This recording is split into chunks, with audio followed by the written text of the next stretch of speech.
Hello everyone, আজকে আমরা পড়ব পঞ্চম শ্রেণীর প্রাথমিক বিজ্ঞান বইয়ের প্রথম অধ্যায়টি। আমাদের প্রথম অধ্যায়ের নাম আমাদের পরিবেশ। জীব ও জড় বস্তুর মধ্যকার সম্পর্ক।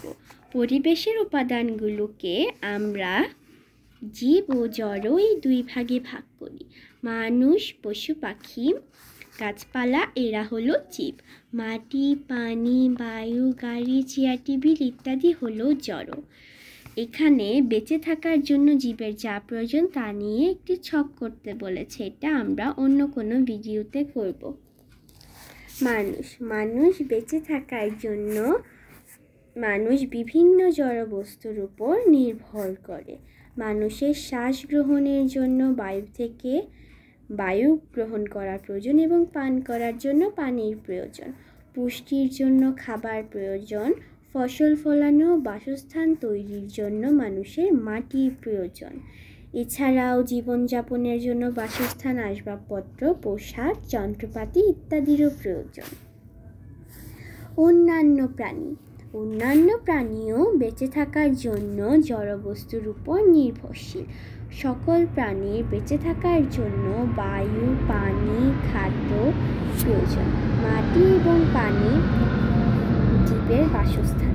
অনেক পোকামাকড়, কেঁচো ইত্যাদি মাটিতে বসবাস করে। আবার মাছ, চিংড়ি পানিতে বাস করে।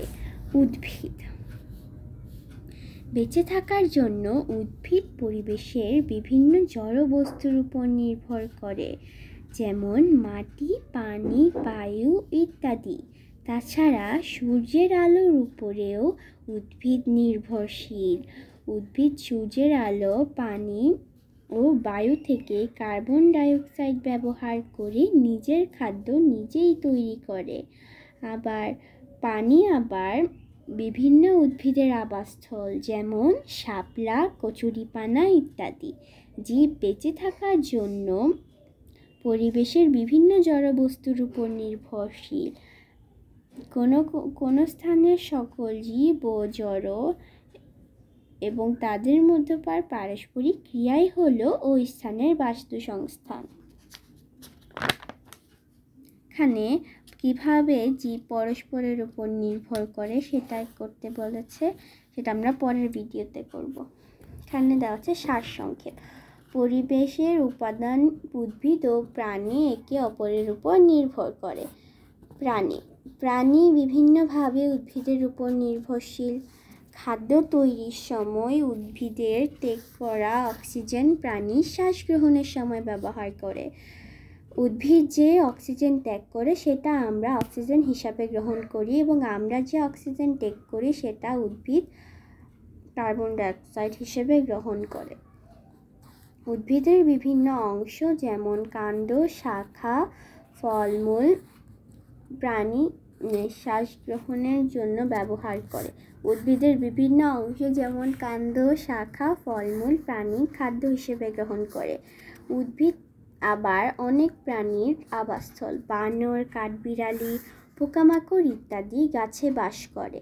পাখি গাছের ডালে বাসা বাঁধে। মানুষও তার বাসস্থান তৈরিতে উদ্ভিদ ব্যবহার করে।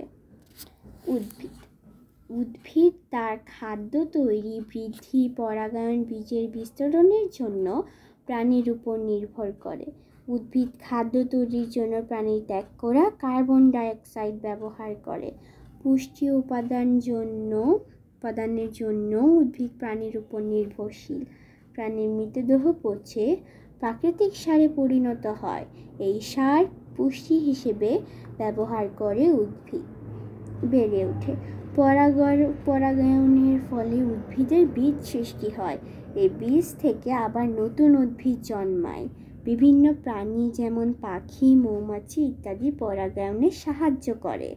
মাতৃ উদ্ভিদ থেকে বিভিন্ন স্থানে বীজের ছড়িয়ে পড়াই হলো বীজের বিস্তরণ।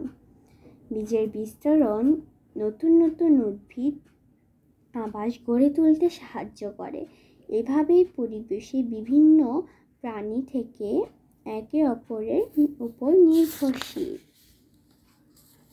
এখানেও একটা পার্থক্য দেওয়া হয়েছে, এটা আমরা পরে করব। খাদ্য শৃঙ্খল। সকল প্রাণী শক্তির জন্য প্রত্যক্ষ বা পরোক্ষভাবে উদ্ভিদের উপর নির্ভরশীল। উদ্ভিদ সূর্যের আলো ব্যবহার করে নিজের খাদ্য নিজেই তৈরি করে। পোকামাকড় উদ্ভিদ খেয়ে বেঁচে থাকে, আবার ব্যাঙ পোকামাকড় খাদ্য হিসেবে গ্রহণ করে।